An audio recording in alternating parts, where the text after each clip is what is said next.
one of the things that I'm seeing is a lot of people, like autoimmune is huge and it comes in all shapes and sizes. One thing, because it's come up to with my research in oral health, is really looking at oxalates. And you really want that mental clarity. What's more fun than that? Then you can really live your life. And then again, there's health span, lifespan. It's not like the years are necessarily the goal, but having that health span.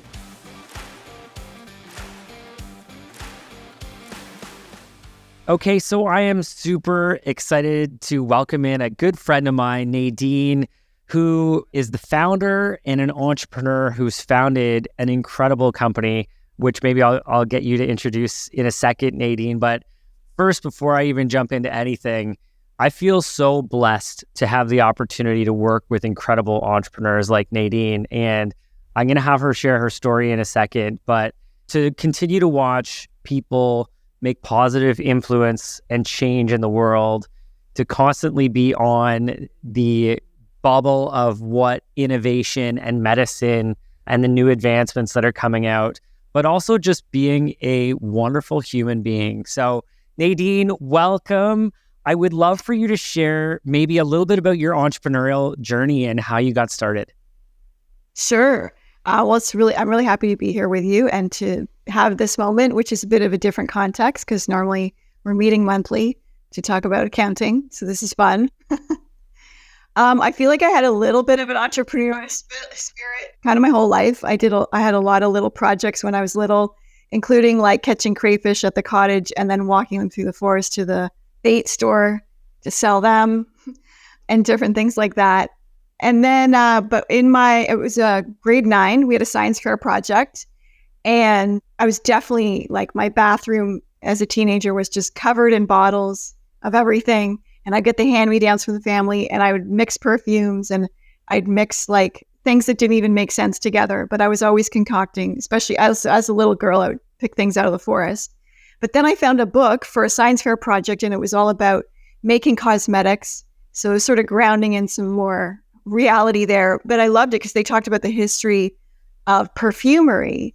And back in the 80s, it just seemed like perfumes just appeared in bottles. There was no connection because there literally wasn't a connection because they were just synthetic. But it just talked about the history and the distillation of essential oils in Egypt, that kind of thing. And that you could, that they're distilled from plants and roses, and that you could find these substances in a health food store and they would be called essential oils.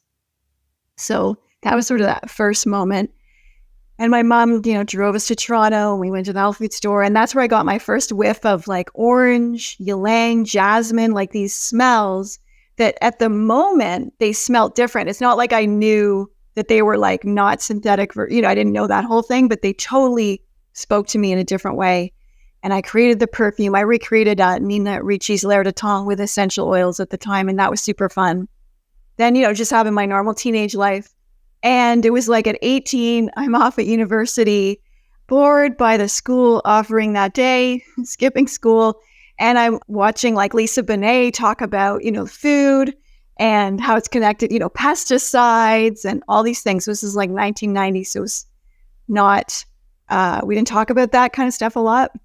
And also on my way home, I would pass by this little health food store called Grains and Beans and Things in this little house. And I was getting like every book in there. And I came across this one about reading, how to dissect a label at the supermarket. And that was like revolutionary because you're like, holy, like what we're eating. And then it just like, it was so easy for me to then see what I was putting on my body and what were those words on the back of the, labels that you just sort of read your whole life, but didn't really know what they meant. And then realizing that what I thought was sort of green beauty at the time was just like, BS. The fuzzy peach bath oil had never been impeached. The cucumber face toner never saw a cucumber. And so that was actually a really cool moment because it was like, it kind of gave me an excuse to get back to my concocting roots and to kind of give it purpose. And then I just started like making all kinds of things, things for varicose veins, eczema, lip balm, perfumes. And so I was doing all that while I was going to school. And then when I graduated in like April, as it, you get out early in university. And then by October, I had my store up and running, which was North America's first full concept aromatherapy store on Queen Street in 1992. And it was awesome. We had this blending bar. We had like over 100 essential oils. We do custom perfumes on the spot and that kind of thing. So that was super cool. Then the internet struck. I can't believe I'm talking about before the internet, but then the internet came. And we had this little Inhale by Mail catalog, but then, got to hook that up to the internet, which was very basic, not e-commerce then.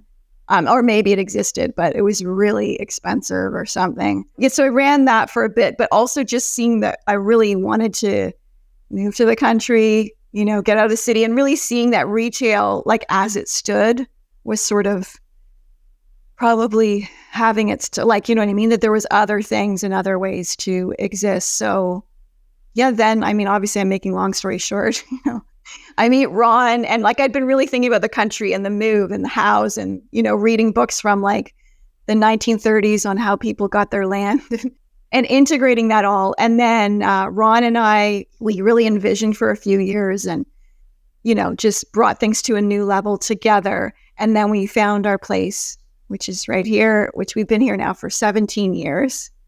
And yeah, that was the beginning of the Libations version. My store was called Osmosis. Then when Ron and I came together, it became the Living Libations years. And here we are, and then just having the space allowed us to even like get more inventory and think more and expand more.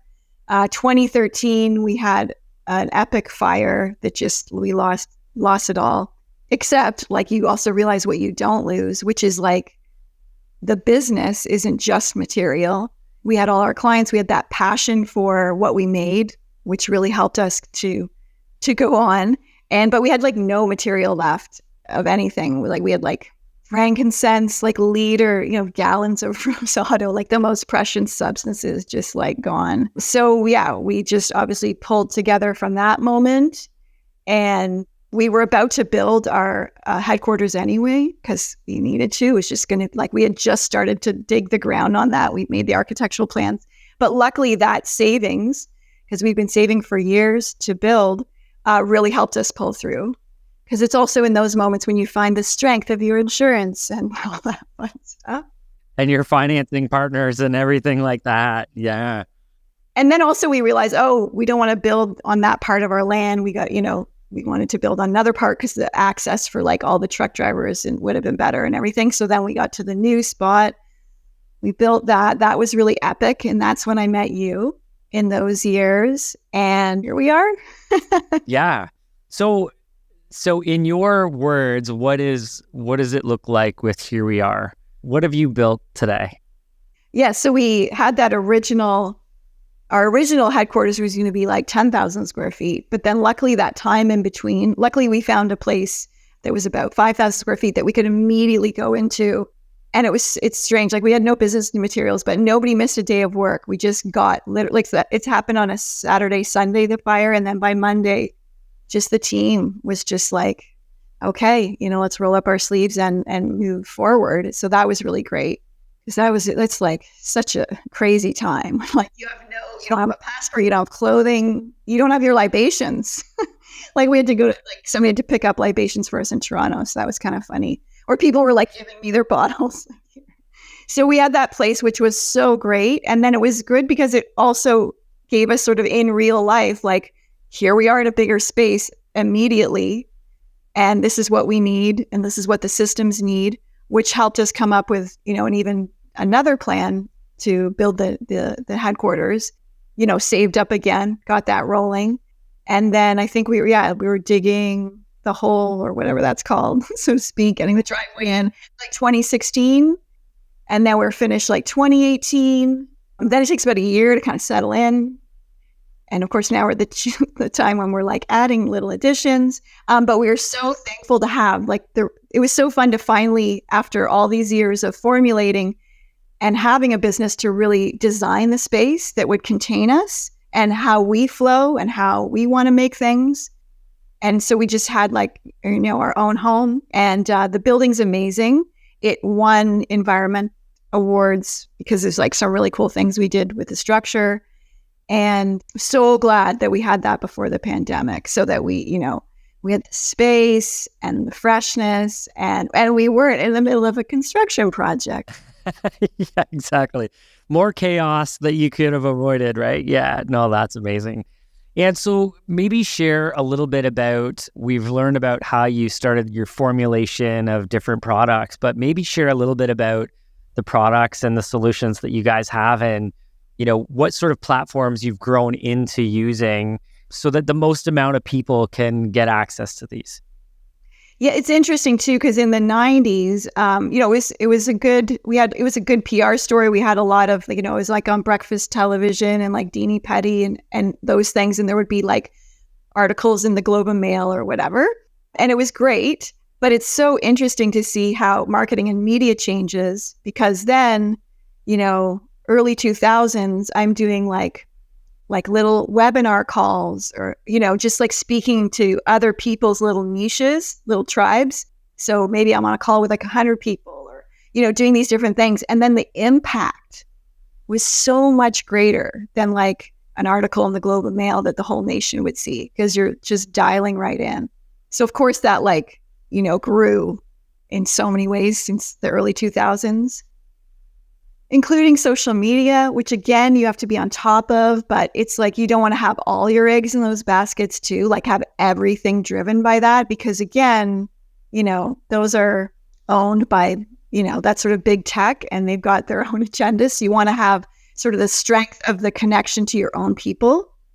And I like doing newsletters when I had the store. We do it like twice a year. We put the stamps on things, and it'd be like $2,000 to get to send out the news to our mailing list. And it's incredible how, now like just the email newsletter is such a great tool.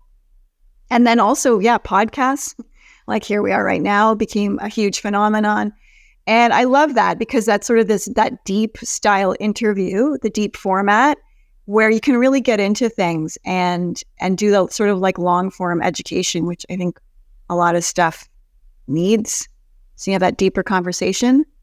Yeah, absolutely. And then, so some of the products that you have that kind of have evolved. So what does Libations offer the world?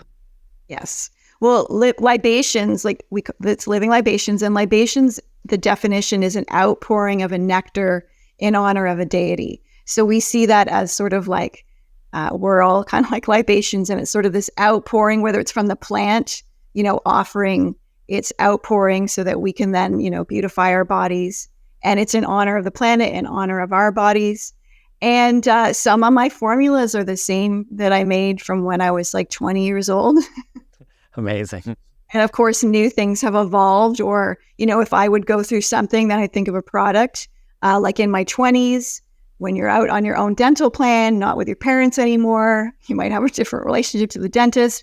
So I was just sort of figuring that out. And I saw this hygienist and she was like, look, like you can heal a cavity. And I was like, that was like new because we thought they were just like bones and they're set.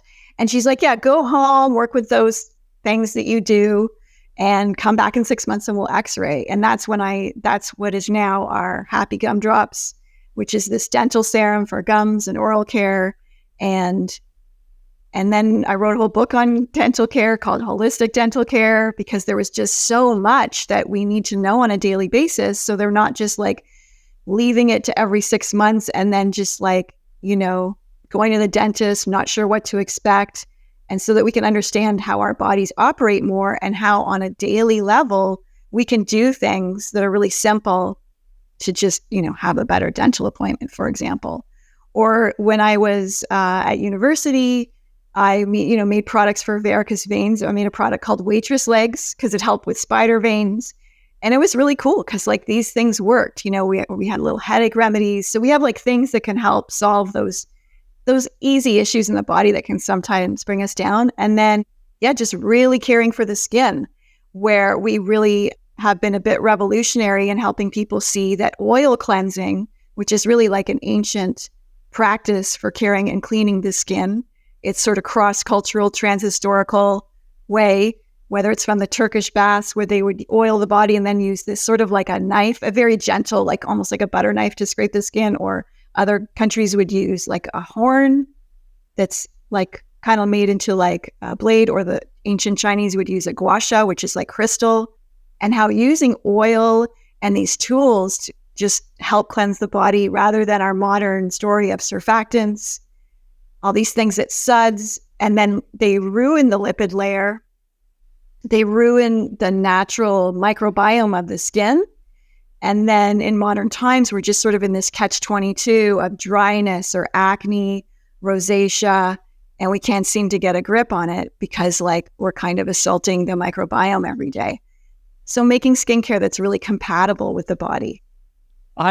You know what? Every time Nadine and I talk to you, I learn something new. I had no idea about the gumdrops. Yeah, we've got a whole dental line. That's amazing. And I did not know that cavities could essentially be healed. I did not know that. Yeah, because it's coming from, well, it's a whole other, it's a lot. That's a whole thing. But yeah, it's really like, taking care of the teeth topically and then nutrient. Like there's just some essential things that we need, like vitamin D for bones, that kind of thing. Yeah. And so, and all of your products, let's talk about how they're manufactured. Like these are all natural products, right? Yeah, like every raw material is real. And, it's the processing of it to get out of the plant is simple. It's not like 100 steps and then deodorizing, winterizing, adding chemicals. Like what, we use jojoba, but so does L'Oreal. But they're doing a whole bunch of stuff to the jojoba that we would never do. They don't want it. It's a beautiful golden yellow. Well, they don't want that color. It needs to be like clear, odorless, just weird. So we don't do any of that stuff. We make everything here in our beautiful headquarters. And that's really important, that like now and in the future, we will always, we won't be like farming that out anywhere, which is, I think, a lot of companies grow. You got to manage that growth. Yeah. Otherwise you could be compromising and making decisions that maybe you don't want to do. Absolutely. And I want to ask you a question. This is something that, you said to me when we first met within the first, few months of working together. And you told me, your initial sort of foundational why of why you were trying to create Living Libations and what it was to build something for maybe a specific group of people to empower them. Do you want to share a little bit about that? I don't totally remember what I was saying there. Well, that's what I was wondering. I'm trying to lead it in. Well, you go and let's see where we head with it. I think if we're in the same conversation, I mean, one thing I was like in my early times, it was obviously just me and I'm in my kitchen and I'm whipping things up for people and like so I felt like it was about, the client, so to speak, and what was making was the product. Then Ron came along and then it was us making the product for the client. But then what I saw is when we started to really build a team, I was like, oh my God, like it's also, we're making this for a team and for people because people started working for us and then they liked it. You're kind of like, oh, wow. Like, probably we could just work together, forever until, the person's retiring or whatever. And we saw that just with a lot of people and it starts 5, 10, 15, 20. And then all of a sudden you got a little group. And so just really seeing like that sort of another, like it was sort of this triangle before of us, the client and the product. And then it just sort of expanded and became like, there's a lot of purpose here also for people that want to work on the team. And that was just like, I don't know, it just brought like a whole new thing to the past decade. Yeah. And what I found inspirational was that, you've got this beautiful headquartered office that's in the middle of nowhere, but the middle of heaven, heaven on earth.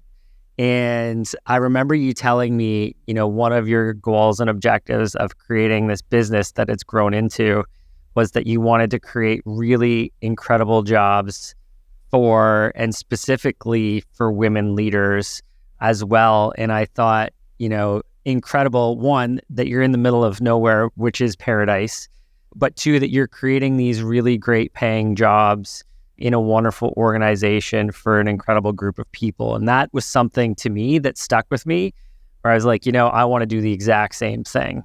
And you are. Because we are a little bit, right? We're not in a city.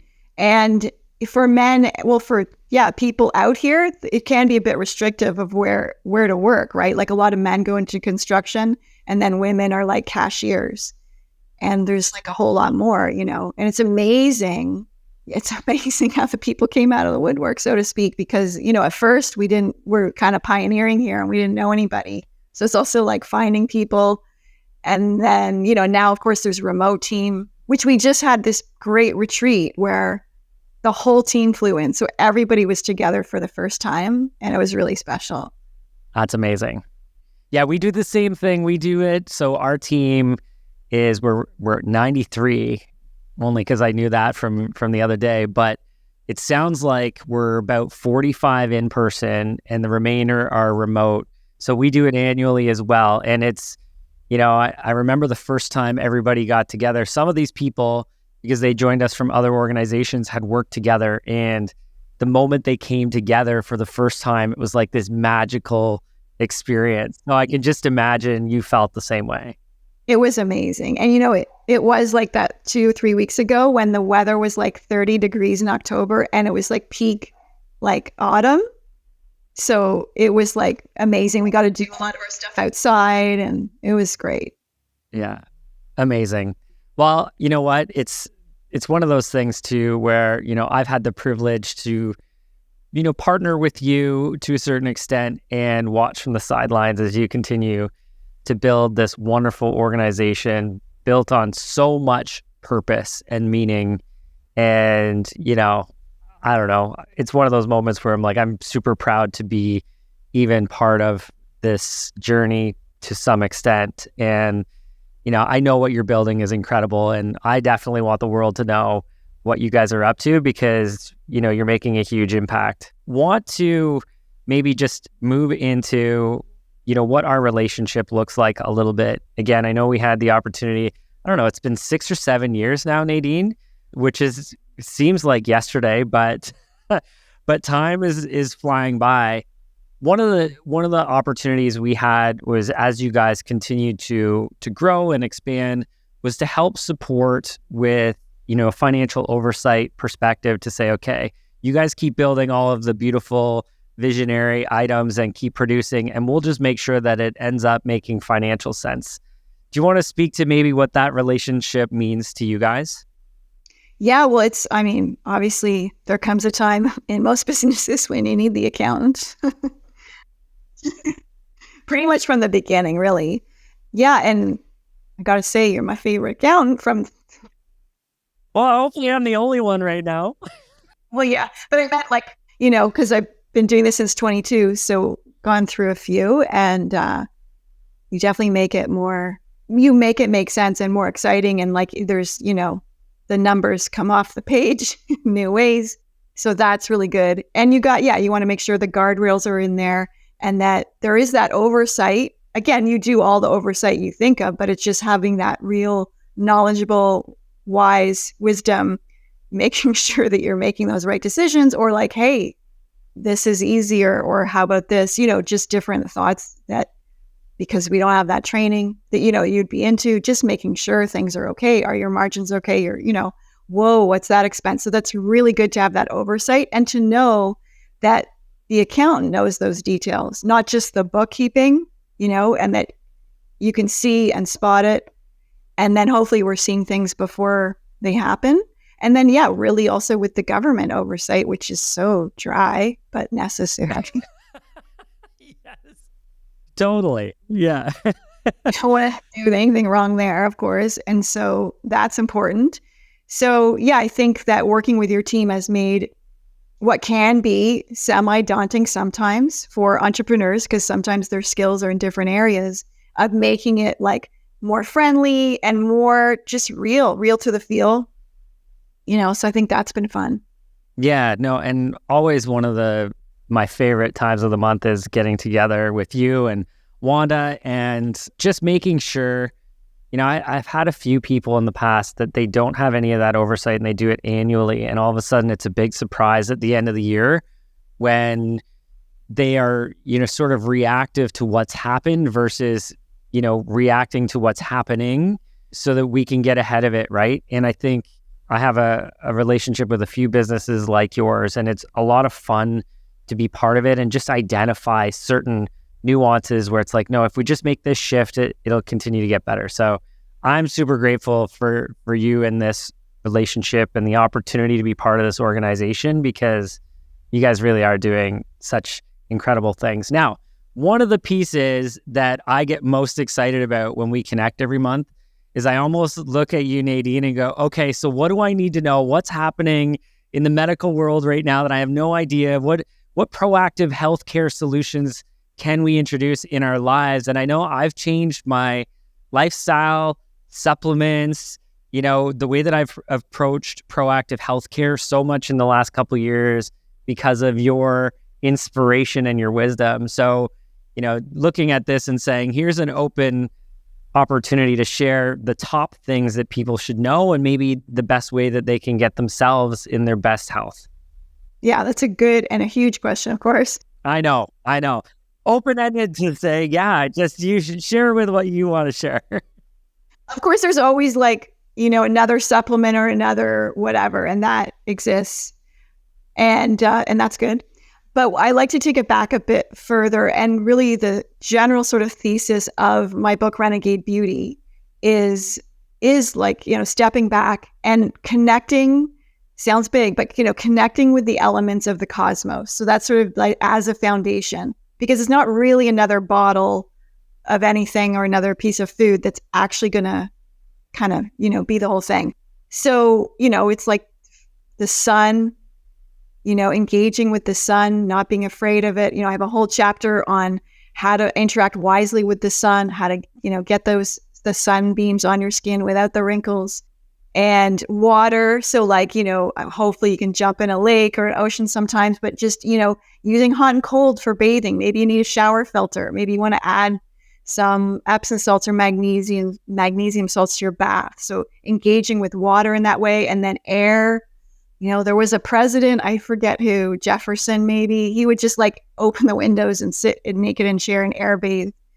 And you can do, we have to kind of do that in Ontario because it gets cold in the winter, but we still need to, engage our whole being with the elements, because, we live very sheltered lives and that's not going to change. But now we don't have to fight the elements. We're not out surviving them. So we can at least think about engaging with them again and bringing them back in. So air, walking, having a forest walk, getting all that beautiful, micro essential oils essentially from the trees, having a moment to stand on the earth. We even have a patch in the winter that's free of snow, that, because sometimes, I don't know, I get that way in winter, oh my God, I just want to touch the earth, I'm not that good with the cold. So, I'm not rolling around the snow or anything, but gotta have that moment. And then, so water, air, the sun, the earth. I was there's some other element, which is standing on the earth or eating from the beautiful, all the things we get to eat.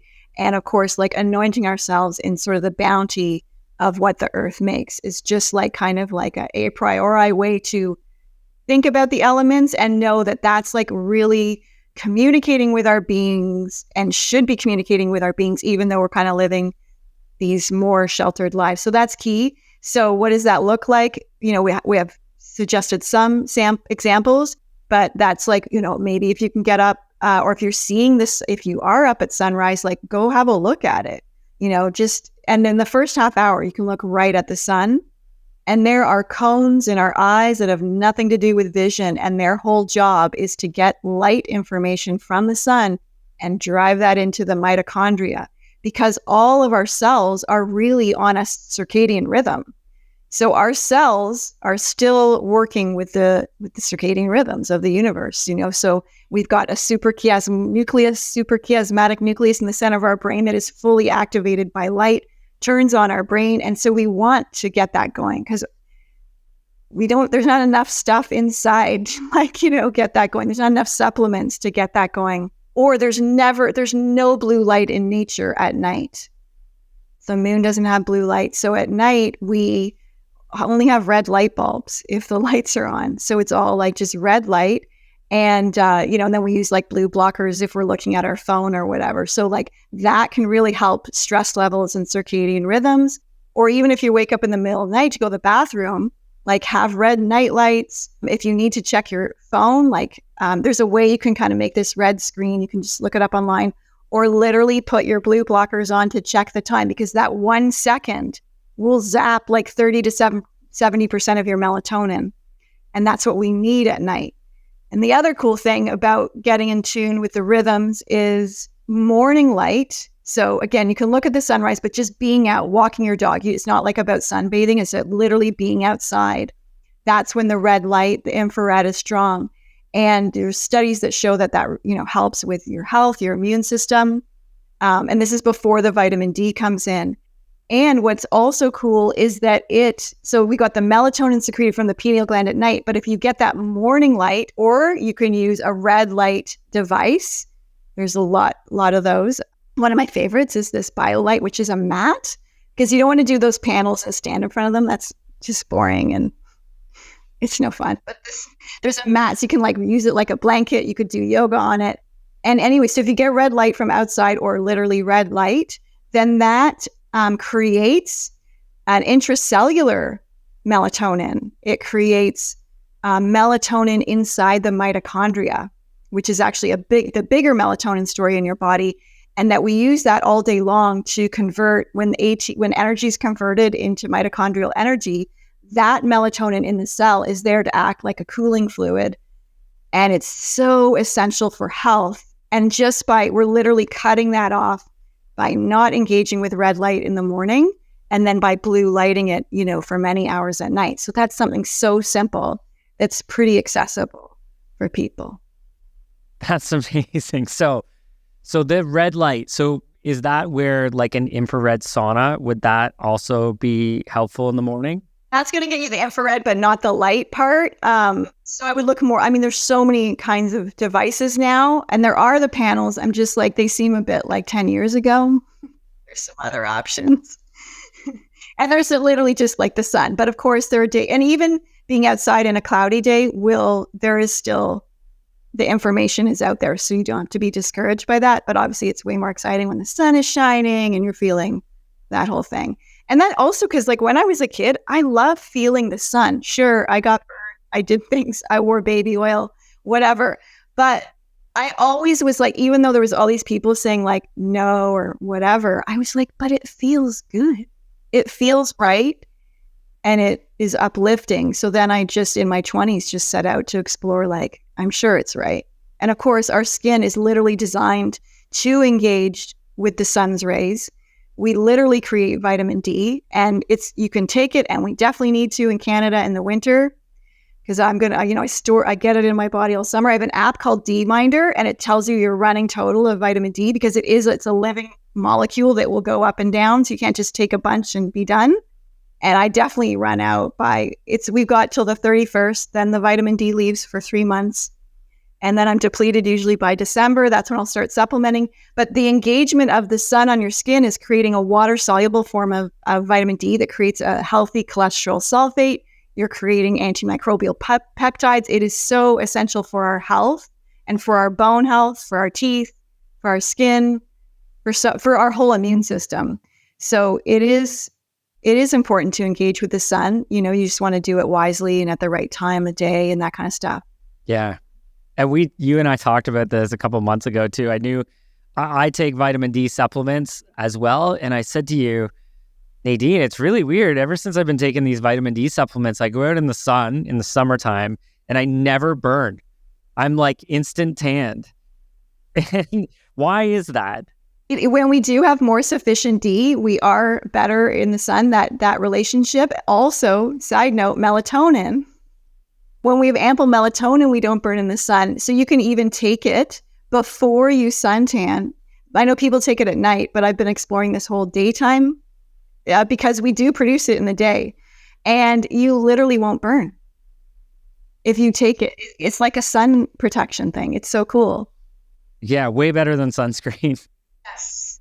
And the thing with sunscreen is there's a whole bunch of chemicals, generally speaking.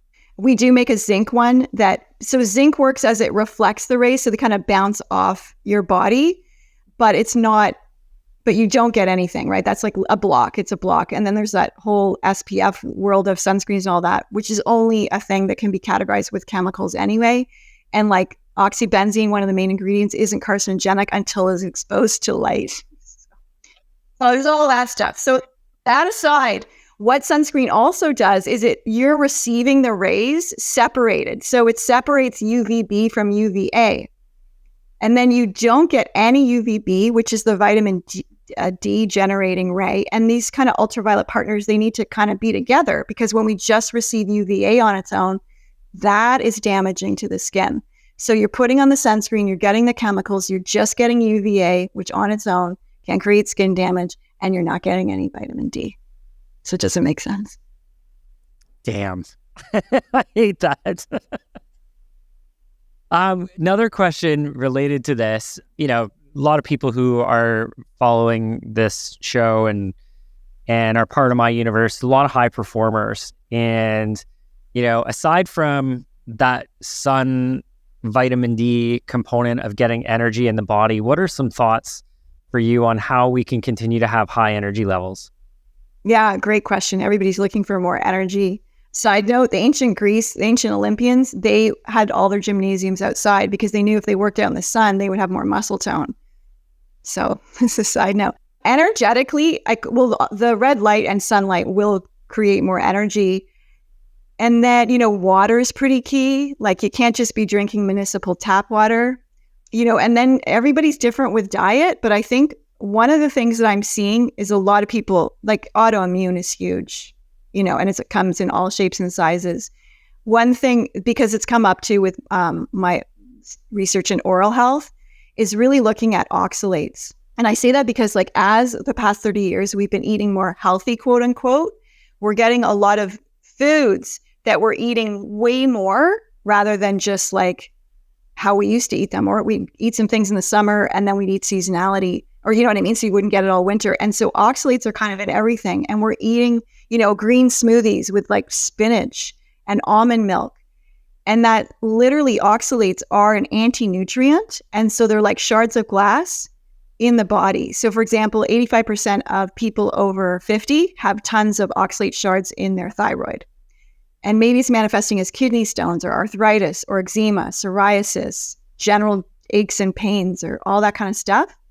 And so the main issue with oxalates is that it's robbing the bones of its key nutrients. And that's a huge thing. As people age, there's this loss of bone density. And more and so as we've changed our diets. And so it's really key to go to a low oxalate and then bring in those alkalizing minerals like potassium, magnesium, calcium in the citrate form to kind of rectify that, because it does take a few years to shed the oxalates from the body. And that I'm just finding is huge. So in the oral care, like, when you eat spinach and then your teeth feel all fuzzy, that's the oxalates taking the calcium out of your teeth and then creating tartar, which is harder to remove than plaque. So that's going on in the joints and different things. So I think what I've seen a lot of shift for people when they free up their diets of some of that, simplify things a bit, and then a lot of energy is coming back because digestion works. It's, because those oxalates will perforate the intestines, creating like gut dysbiosis, which is pretty key. Like, you've got to have the guts in order. That's just such a main thing because it's getting hit multiple times a day. And so you want to have that in balance. I think if the guts are off, that's like a key thing to kind of get into balance right away. And then things kind of help because we've got our gut microbiome, which is pretty key. And it's a huge focus of attention in the health industry right now is gut health as well. Yeah. And then I think, but if you don't know about the oxalates, you might be keep trying to sort of repair a leaky gut, but like keep eating that spinach. So don't eat your vegetables. Spinach. Yeah. Mom always told me, eat your vegetables. Yeah. There was another area that you and I have talked about in the past too that I also found very fascinating, and that was talking about aging gracefully, or essentially reverse aging. I found it just mind-blowing that there's things that we can do to essentially, stop the aging process to a certain extent or reverse it in some instances. Can you share any insights on that? Yeah, well, I think a good place to start is we've been doing this test called True Diagnostic, my friend Ryan Smith over there, and it's it's gotten even more advanced, but essentially it's testing 900,000 DNA methylation sites in the body. So you can really even see, like, has the smoking you did as a teenager left your body yet? And like, it can get pretty in depth, but you can also get a really good general overview. You can find out your biological age, your immune system age, your cellular age, the rate of aging, and how like your telomere length, because that's like a whole thing that they've realized, like your telomeres, which are kind of like the end caps on a shoelace, that piece of plastic that can just get shorter and shorter. And then, there isn't one, or like treads on a tire that just move away. So there's lots that they're studying now to like not let those telomeres get shorter in length. So we have that test to just sort of track like our experiments and see what's going on. And since we've been doing it, we're seeing like stability in areas or reversing. So that's kind of cool. Now we're doing a lot of things, but one of the things that we found really helpful is a peptide. There's a whole bunch of peptides, but there's a peptide bioregulator from the pineal gland, which has been around since the 80s and actually has huge studies, one of the biggest clinical trials ever. And it really helped to reverse aging or stabilize it. And some of the people they followed 30 years later, and they were like more alive than their cohorts. It's really, really neat studies out of that. And that we're seeing show up in those studies. But that's like, I could talk about all the things to help with that. Like that could be like 5 hours. Well, give me two more ideas for people on like the reverse aging and what they can do. Yeah. So diet is key. The light engagement is key. Melatonin is actually anti-aging. It's not just something that you have to take like 2 little things at night. Also, a lot of people find it like I never liked it at night because like I wouldn't sleep. I felt like I kind of skimmed over sleep, wake up at 3 a.m. and I'm like, what is this thing? But then you can take it earlier, like at 4 or 5 or 6, like not right before bed or during the day, because it's very anti-aging. So there's whatever signaling puberty, like those hormones, it's kind of like some people feel that's a clock that's also going to kind of your death clock, like what's progressing you, like, okay, now puberty, now blah, blah, blah.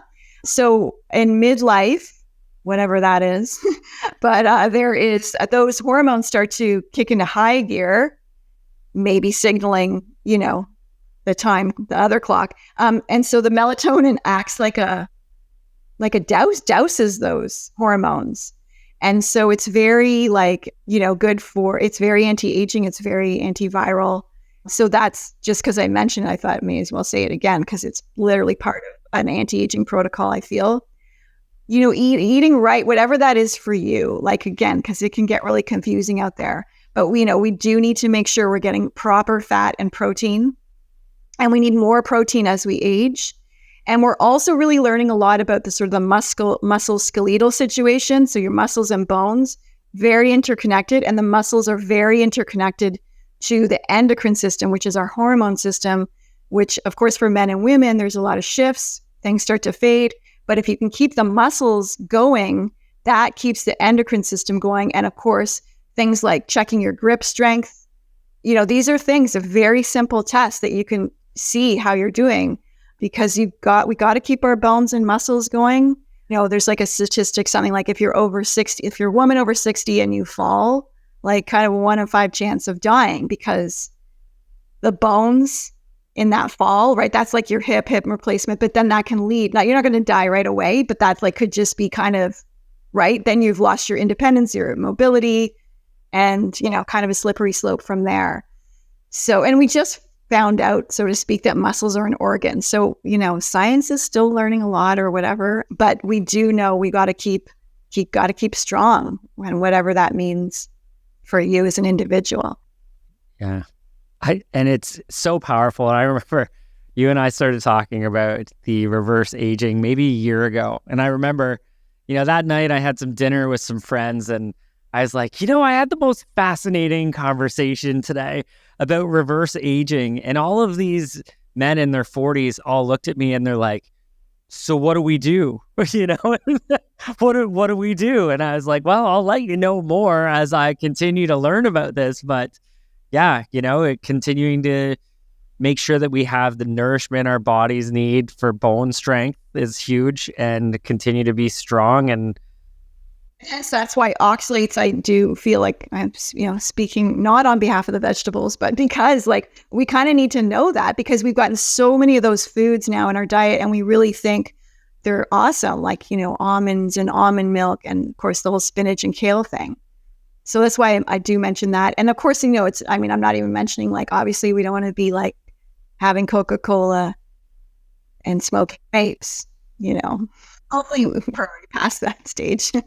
yeah, well, hopefully, but it's amazing that I still see, especially when I go down to travel in the US, how many American people crack a Coke or a Pepsi in the morning. And I'm going, wow, this is just a really bad habit. You might as well have a cigarette with it. It's at that point, it's pretty interesting. And just to see, different cultures and whatnot, but and different areas of the world and what they consume and what they don't consume. But yeah, for the most part, it sounds like, if we continue to keep our bodies nourished with the right sort of dietary, maybe supplements, getting access to sunlight, continuing to, nourish our bodies with things that keep our bones strong, keep our physical being strong, and then continue to try and keep our energy high. Like, it sounds like, this is sort of the formula for success. Because if, the way I think of it, and I've spent a lot of time on this, and you probably have probed me to go way deeper on it than I ever thought I would have. But the idea that, we need to prepare ourselves for our day, for our challenge, like, entrepreneurship for me and my ability to work with so many people who are in it, it takes a lot to perform at a high level, emotionally, mentally, physically. Sometimes there's long hours. Hopefully we can continue to move away from that as much as possible, but we really need to prepare ourselves to be able to show up for those moments. And reverse aging, dietary, making sure that our body is getting good things in us, being strong. These are all things that are essential to be a high performer.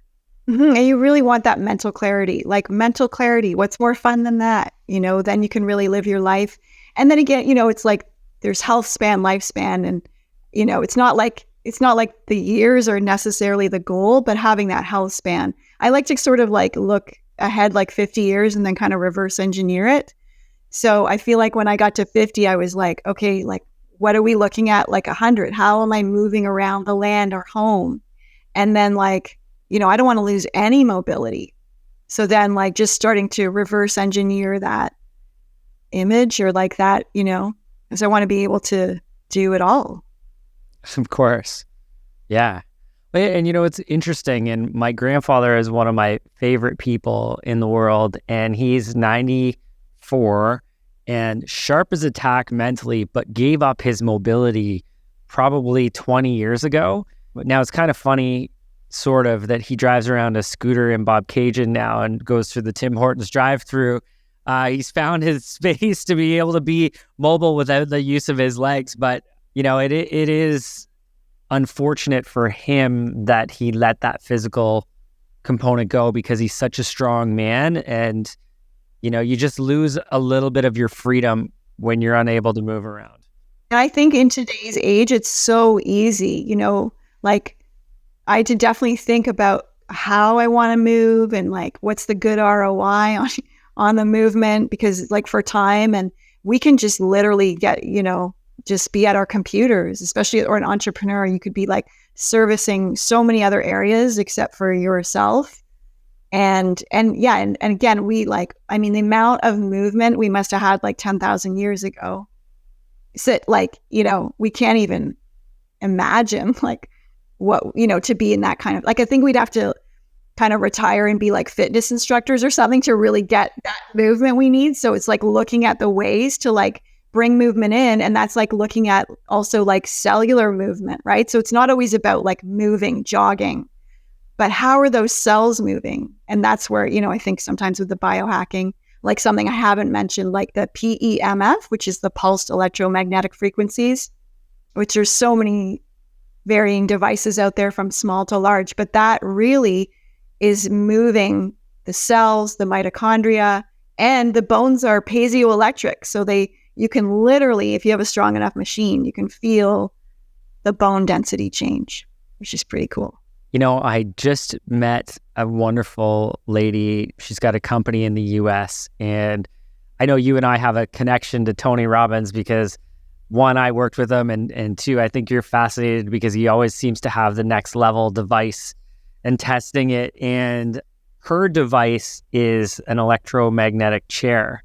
And I know that that Tony has used her chair to the point where she was telling me in Austin, Texas a few months ago, the chair broke and Tony was starting to panic because this is his go-to for energy. They had to fly it in with a helicopter, which is pretty made to one of his events. So yes, I agree. There's something magical there as well, which from my understanding, Nadine, and you can correct me because I'm a numbers person, not a science person, but the way that I understand it, it's that, the lightning continues to provide the earth with energy, and the energy that comes from the earth, because we don't spend enough time on the earth, we're not getting as much energy as we need.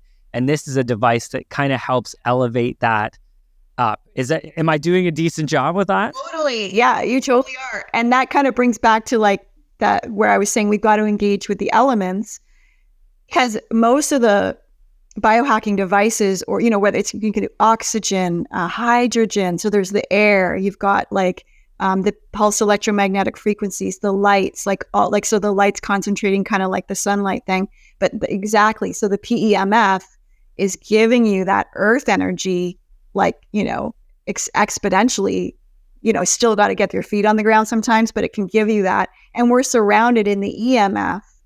So then your body gets this like break where it can just be in the PEMF zone. And it really does feel incredible because you're charging your cells. And the first time I tried it, I felt like I got my cell charger, like your cell phone. And I was like, oh, like, I feel like I finally got like plugged in, and that I could restore or nourish myself beyond my own efforts. It is fascinating. And thank you, Nadine. I know we're getting close on time here, but one, I just want to thank you again, not just for doing this podcast, but one, for creating an incredible organization that I think has so much meaning and passion behind it. Two, the products that you create that are transforming people's lives. And three, for sharing your wisdom about health and science that people wouldn't normally get access to. So I appreciate you so much. I know you mentioned your book, Renegade Beauty. How would our audience get their hands on Renegade Beauty? We have that and the holistic dental care book on our website. It's also like on Amazon and all those places. The dental book's actually in 5 languages, and both of them are on Audible, so you can also just listen to. Amazing. Did you read it? I didn't. Oh yeah, it's tough. Yeah, the Renegade one's like 500 pages, so it would also be like time. Like that would be a week, I think, right? Like I know. I got about a third of the way through, and then I stopped because I started to lose my voice, and yeah, it wasn't great. So it's like a professional job. It is. It totally is. And I will get through it at one point, but it's not a priority for me. Do you want to drop just the company website in there as well? Sure. It's livinglibations.com. And of course, we're on the social, like IG and stuff. You can find us there. All the socials. And what I'll do, I'll make sure that my team make sure that everybody has access to all of your channels, your website, access to your book and everything attached to this. But thank you again. It's always a pleasure connecting with you. And for all of you who are listening, thank you so much for joining in today. This has been the Wealthy Entrepreneur Podcast. My special guest, Nadine, has shared so many incredible, I feel, life-changing aspects of how we can proactively support our health and our wellness to become that high performer. If you like this episode, make sure you give it a like, drop a comment in below, share this out, and make sure that people like us get access to knowledge from people like Nadine that they wouldn't otherwise do. Thank you so much for following. Look forward to seeing you again next week.